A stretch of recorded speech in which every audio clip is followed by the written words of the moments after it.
Bismillahirrahmanirrahim. Assalamualaikum warahmatullahi wabarakatuh. Innal hamdalillah nahmaduhu wa nasta'inu wa nastaghfiruh wa na'udzu billahi min sururi anfusina wa min sayyiati a'malina.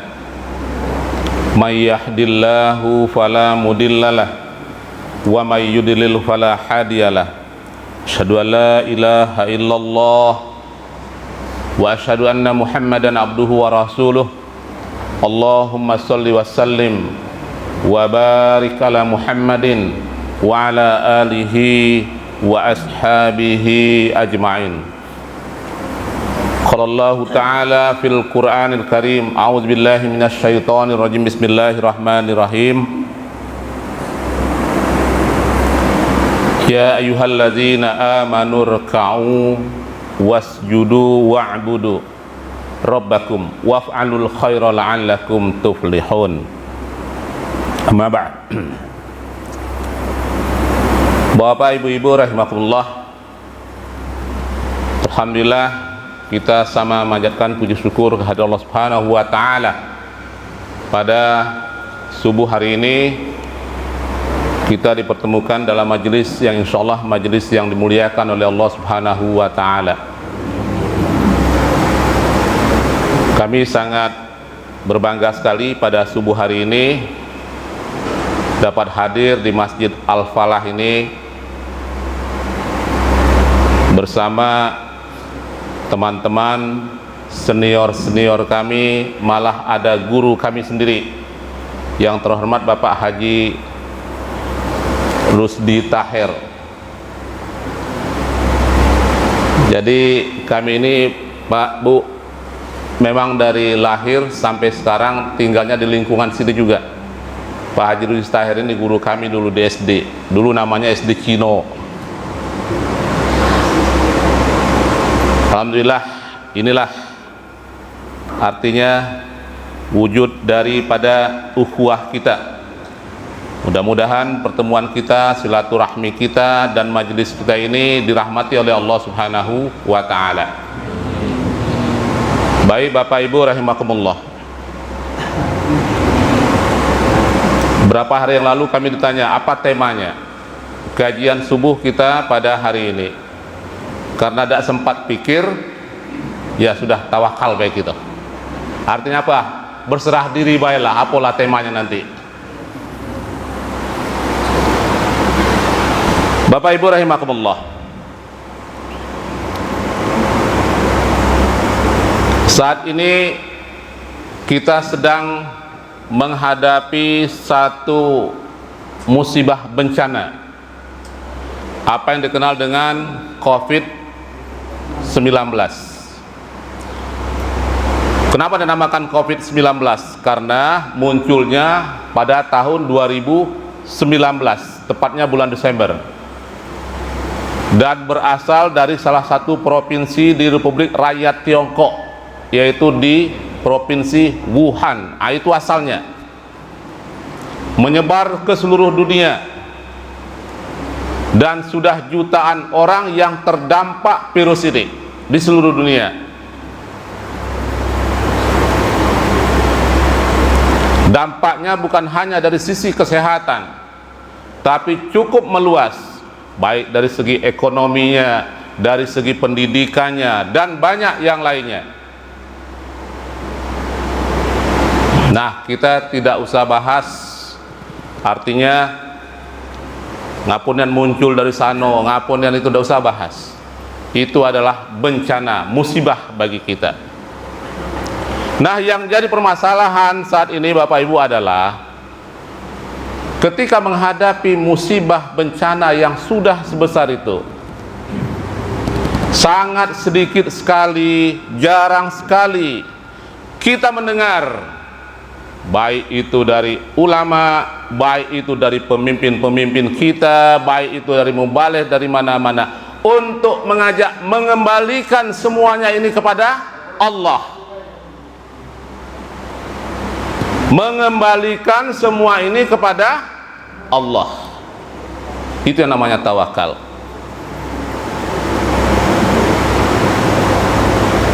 Tadi kita baca Al-Quran surat At-Taghabun. Allahul ladzi la ilaha illahu wa 'alallahi falyatawakkalul mu'minin.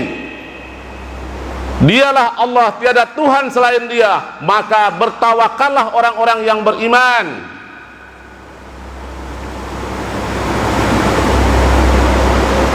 Tidak ada yang lebih besar, Allah yang menciptakan makhluk ini, baik yang besar maupun yang kecil, baik yang nampak maupun yang tidak tampak, baik yang bisa dirasa, diraba maupun yang tidak dirasa ataupun diraba. Allah semua yang menciptakan. Allahu la ilaha illahu wa 'alallahi falyatawakkalul mu'minin. Maka kepada Allah lah berserah diri orang-orang beriman itu. Nah, berserah diri di sini, bagaimana dimaksud dengan berserah diri di sini? Bertawakal kita. Nah, Allah beri tuntunan kepada kita. Yang jelas, yang namanya tawakal itu Bapak Ibu, dia harus sejalan dengan ikhtiar.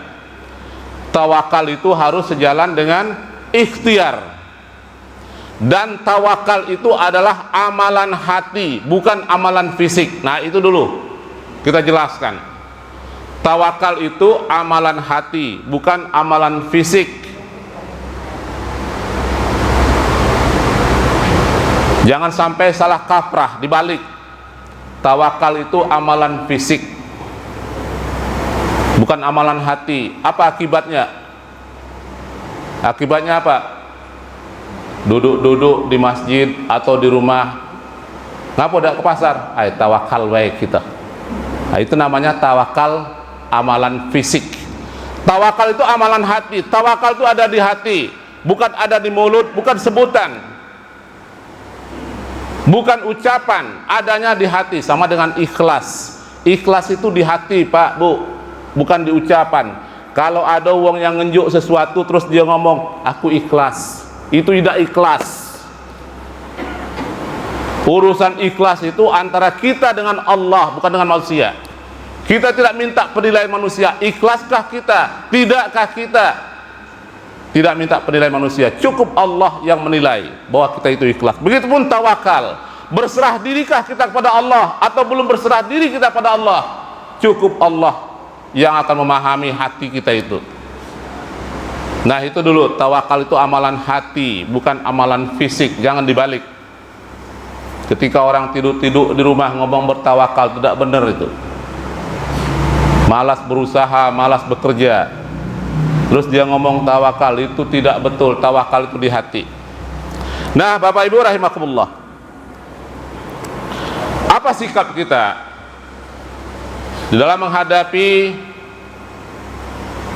bencana ini? Pada beberapa waktu yang lalu Pak Bu, ada seorang ahli tentang virus ini, Profesor Yuwono, yang datang ke Prabu Muli. Sempat kita berdiskusi, di banyak rekan-rekan yang hadir di antara yang hadir di sini yang mendengarkan bahwa beliau mengatakan bahwa menurut ahlinya yang namanya virus ini 10 tahun ini belum akan selesai. Itu menurut ahlinya. Makanya kita berserah diri kepada Allah. 10 tahun ini belum akan selesai, dan kita diminta untuk memulai bersahabat dengan virus corona ini, katanya. Itu menurut para ahli, menurut ilmunya para ahli.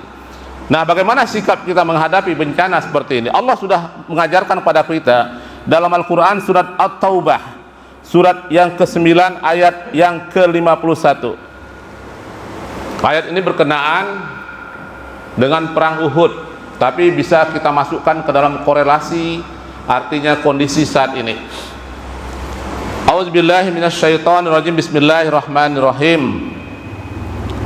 Qul la yusibana illa ma kataballahu lana huwa maulana wa 'alallahi falyatawakkalul mu'minun. Ujung ayat ini hampir sama dengan yang kita baca tadi. Dan hanya kepada Allah bertawakallah orang-orang yang beriman. Ayat ini diawali dengan kul,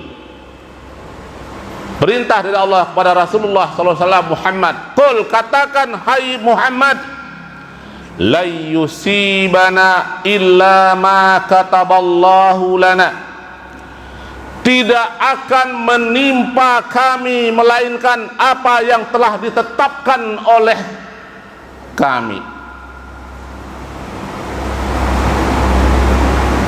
Tidak ada yang menimpa kami melainkan apa yang telah ditetapkan oleh Allah bagi kami. Kul la yusibana illa ma kataballahu lana. Jadi Allah perintahkan, katakan hai Muhammad kepada umat-umat ini, katakan, tidak akan menimpa kami melainkan apa yang telah ditetapkan oleh Allah bagi kami. Ini pegangan bagi kita.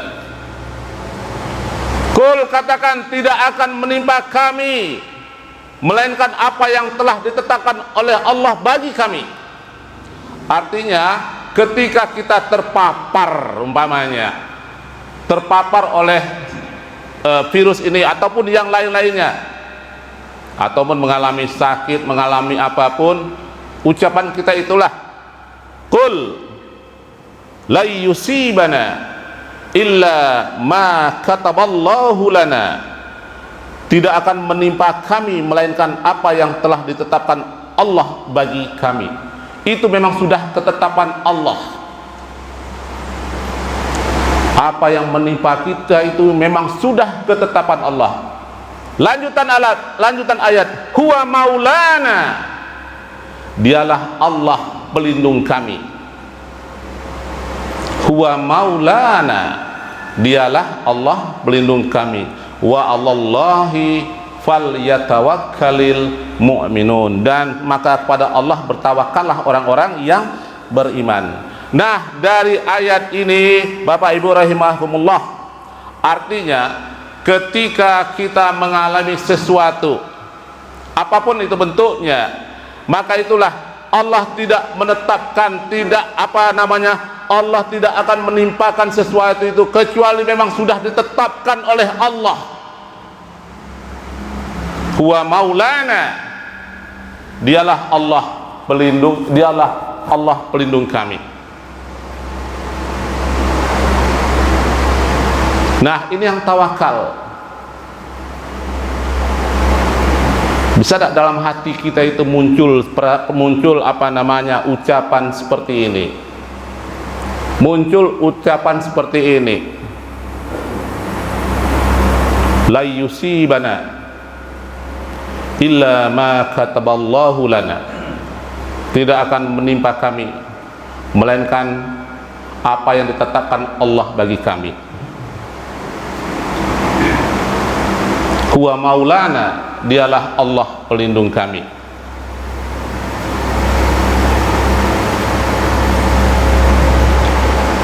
Yang terjadi saat ini Bapak Ibu, fenomenanya, realitanya bukan seperti itu.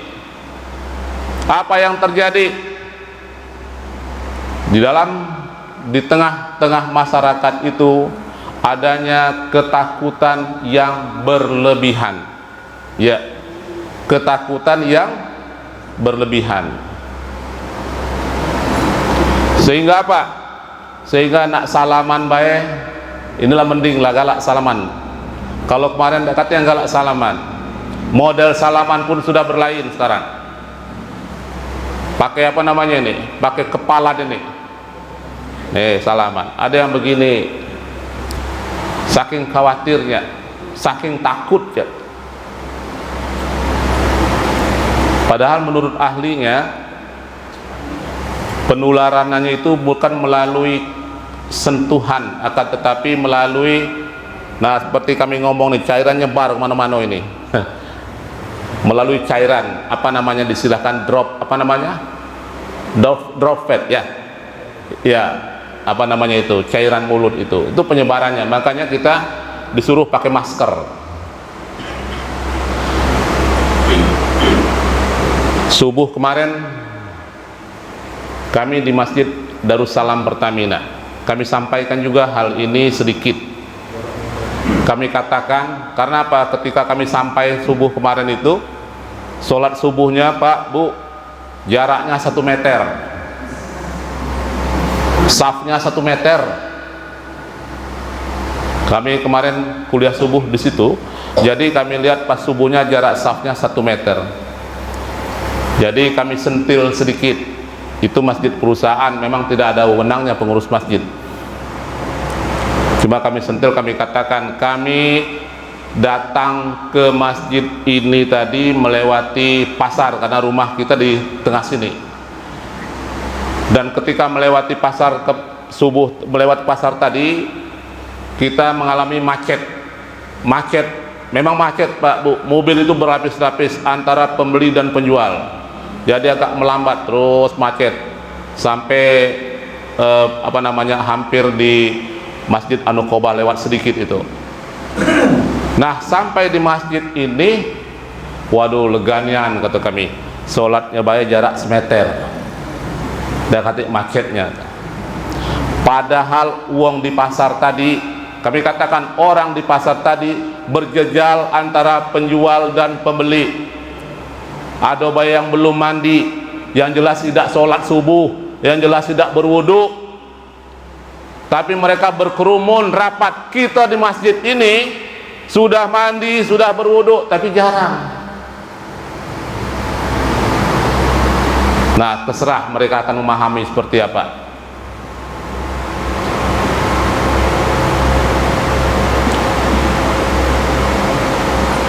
Nah, itulah sedikit makna tawakal. Artinya kita diajarkan oleh Allah Subhanahu wa ta'ala untuk mendudukkan apapun yang terjadi kepada kita itu bahwa ini adalah sudah kehendak Allah. Tapi syarat, Bu, Pak, ikhtiar sudah dilakukan. Ikhtiar sudah dilakukan. Jangan tanpa ikhtiar. Baru kita berhak mengatakan ini sudah kehendak Allah.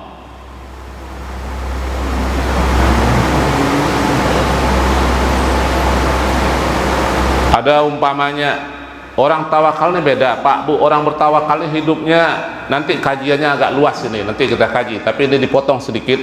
Orang tawakal ini itu hidupnya agak tenang dan luas. Umpamanya dia keluar dari masjid ini, masuk masjid ini tadi, seperti kami masuk tadi, kami tidak tahu tuh temboknya agak tinggi juga dikit, yang itu kan. Jadi pas nurun agak terkejut. Situ astagfirullah kita kan dalam hati dah masuk. Tapi kalau orang yang tidak bertawakal, dia akan ngomong, tidak berserah diri dia kepada Allah, dia ngomong pas dia turun terkejut itu, ngapa pulom bikin tembok kayak ini nih. Pasti dan berotok itu. Ngasih aku pul tembok kayak ini nih. Siapa pula panitianya ini? Enggak begitu. Ada juga umpamanya, ada ketika dia mengambil sesuatu, terus ketika dia mengambil sesuatu itu ada apa namanya, ada pecahan gelas umpamanya, ada pecahan gelas dan tangan itu terkena pecahan gelas, darah, terus siapa pula naruh ke pecahan gelas sini, kan begitu. Tapi kalau orang tawakal, kul, kata dia mengatakan apa namanya, yusibana ma kataballahu lana, tidak akan menimpa kami melainkan apa yang Allah tetapkan bagi kami, katanya. Ini sudah ketetapan Allah. Orang tawakal beda ketika kena cucu apa tadi, pecahan gelas tadi, dah astagfirullah katanya. Dia tidak cari-cari kambing hitam, tidak cari-cari. Dia masukkan anak umpamanya ke sekolah favorit. Ini lagi masuk musim masuk sekolah nih kan. Terus tes. Setelah tes tidak lulus, Nggak lulus. Terus dia ngomong, anak aku tuh padahal ranking 1, kawannya yang ranking 13 lulus, anak aku ranking 1 nggak lulus.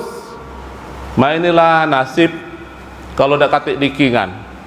Inilah ini. Itu apa orang bertawakal seperti itu? Malah berlipat-lipat dosanya. Manalah tidak lulus, menuduh orang, memfitnah orang lagi. Beda dengan Sayyidina Ali. Sayyidina Ali pernah mengatakan seperti ini, Pak, Bu. Apa kata Sayyidina Ali? Ketika aku menginginkan sesuatu dan aku berusaha keras untuk mendapatkan sesuatu itu dan berhasil, kata Sayyidina Ali bin Abi Thalib, aku gembiranya 1 kali. Tetapi ketika aku menginginkan sesuatu itu dan aku tidak berhasil mendapatkan sesuatu itu, maka gembiraku 10 kali, katanya. Jadi maksudnya begini, ketika dia menginginkan anaknya sekolah di sekolah favorit itu lulus, gembiranya cuma sekali, biasa-biasa baik dia. Tetapi ketika tidak lulus, 10 kali gembiranya. Terbalik ya. Nah, ketika ditanya kepada Sayyidina Ali, kenapa begitu hai Ali? Maka dijawab oleh Sayyidina Ali, kalau yang pertama tadi itulah pilihanku, tapi yang kedua itu adalah pilihan Allah.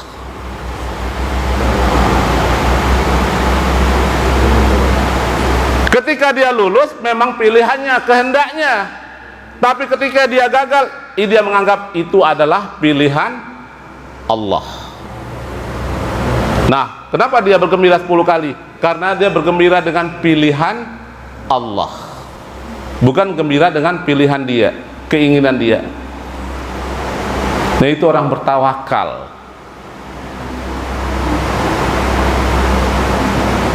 Jadi tawakal itu amalan hati dan bukannya ringan, Pak, Bu, berat. Mengamalkannya sungguh berat. Makanya perlu kajian seperti ini. Sampai jam berapa kita? 5:30. Jam 6. Nah, baiklah kita lanjutkan kembali.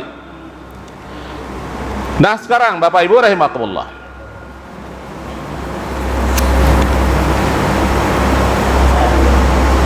kalaulah akibat virus ini akibat virus ini dampaknya ada yang sampai mati. Bahasa mati ini jangan diperhalus, Pak, Bu. Ada wafat, apalagi meninggal, apalagi berpulang ke rahmatullah. Ya, ngapo dah galak nyebut kata mati, seram katanya, takut. Memang itu sudah wajar. Jangankan mati, Pak, Bu, dengan kegelapan baik kita ini takut. Cobalah PLN ini mati umpamanya seluruhnya, gelap tengah malam, itu pun sudah takut, apalagi mati. Nah, jadi apabila akibat dampak dari kondisi bencana ini ada yang mengalami kematian, maka ketahuilah sesungguhnya kematian itu bukan karena benda apapun. Kematian itu bukan karena penyakit apapun, bukan. Karena Allah sudah katakan dalam firman-Nya, walikulli ummatin ajal, bahwa setiap umat itu sudah mempunyai ajal. Setiap umat itu sudah mempunyai ajal. Fa iza jaa ajaluhum la yastakhiruna sa'ah wala yastaqdimun. Apabila ajalnya tiba, mereka tidak dapat meminta penundaan atau percepatan sesaat pun. Al-A'raf 34. Setiap umat mempunyai ajal. Apabila ajalnya tiba, mereka tidak dapat meminta penundaan atau percepatan sedikit pun. Sudah sampai situ. Kalau ada yang wafat, yang mati, yang meninggal, yang berpulang ke rahmatullah, cukup kita ngomong inna lillah wa inna ilaihi rajiun. Sesungguhnya dari Allah dan akan kembali kepada Allah. Tapi realita yang ada sekarang ini apa Pak Bu? Ketika ada yang mati, yang pertama ditanya, mana? Mati COVID. Apa mana matinya? Betul tak? Sudah menyebar itu. Ini akidah ini. Mati apa dia? Mati COVID apa? Oh mati biasa. Ada lagi kalau mati COVID, mati biasa sekarang.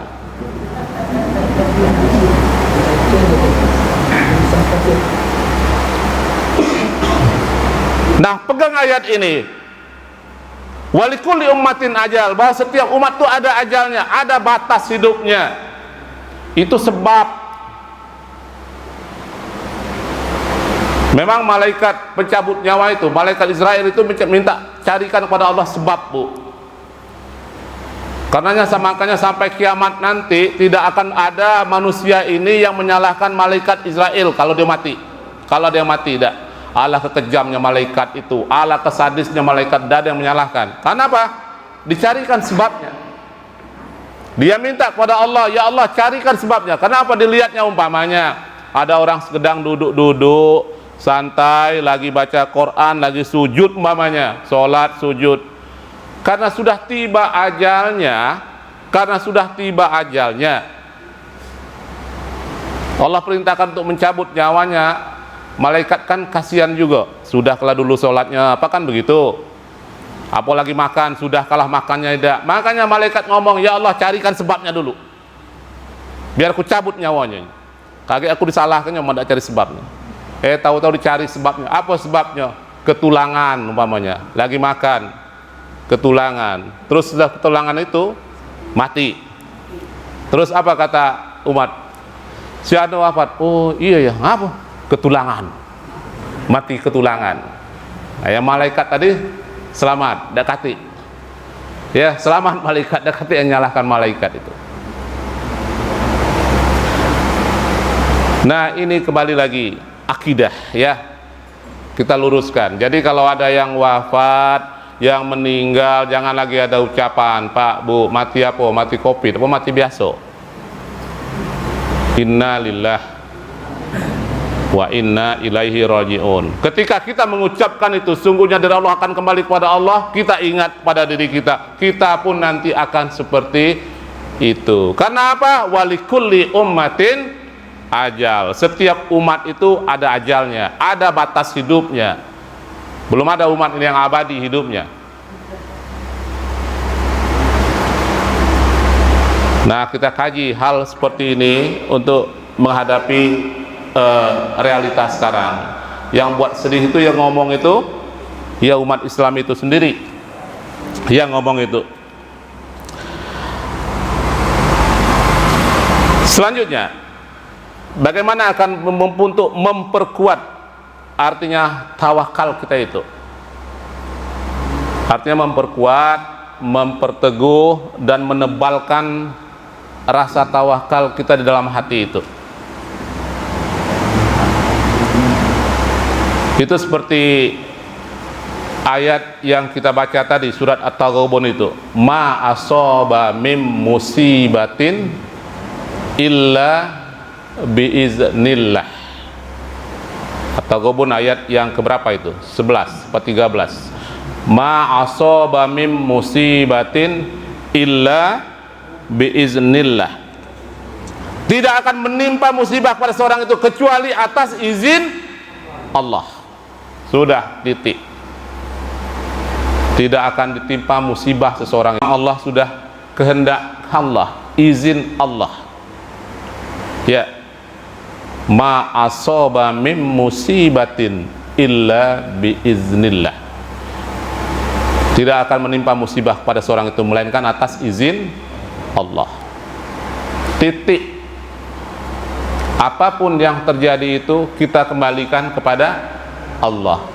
Tawakal Allah. Aman hidup ini, tenang hidup ini, tidak saling salah menyalahkan. Si istri menyalahkan suami, suami menyalahkan istri, anak menyalahkan bapaknya, maknya menyalahkan anaknya, ribut itu rumah kalau tidak bertawakal kita. Serahkan semuanya kepada Allah.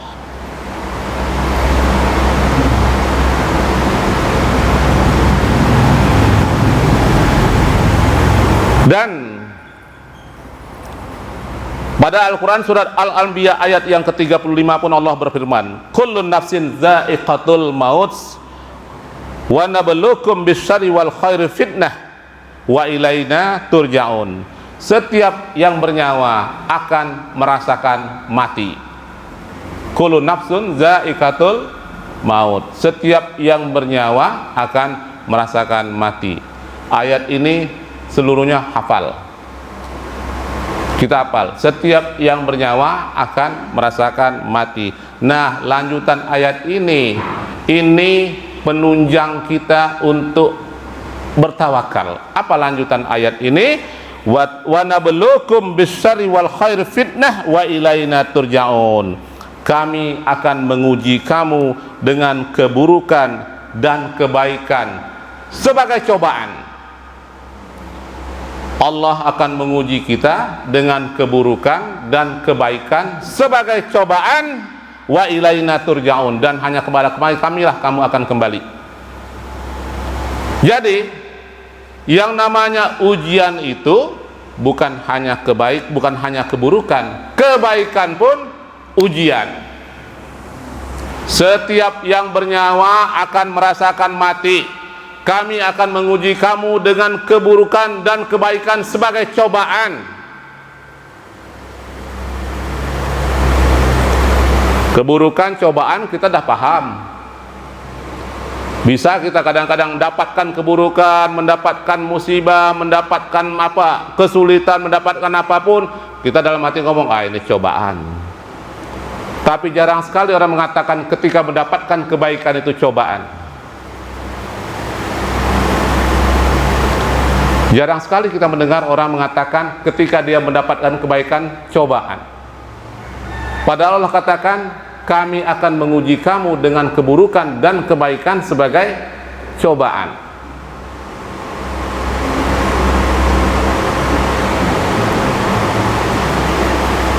Makanya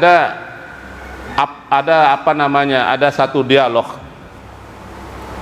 Apabila kamu mendapatkan satu karunia Allah, ya, kami akan tanya, itu apakah nikmat, apakah cobaan, katanya. Ketika dia mendapatkan karunia Allah, ketika dia terbalik. Ketika dia mendapatkan nikmat Allah, itu karunia atau cobaan? Itu pertanyaannya. Ketika dia mendapatkan nikmat Allah, itu satu kurnia atau cobaan? Coba jawab. Ketika dia mendapatkan nikmat Allah, itu apakah karunia atau cobaan? Maka jawabannya seperti ini, Bu. Kalaulah dengan karunia Allah itu lebih mendekatkan dirinya kepada Allah, itu adalah nikmat. Akan tetapi dengan karunia Allah itu malah menjauhkannya dari Allah, itu namanya laknat.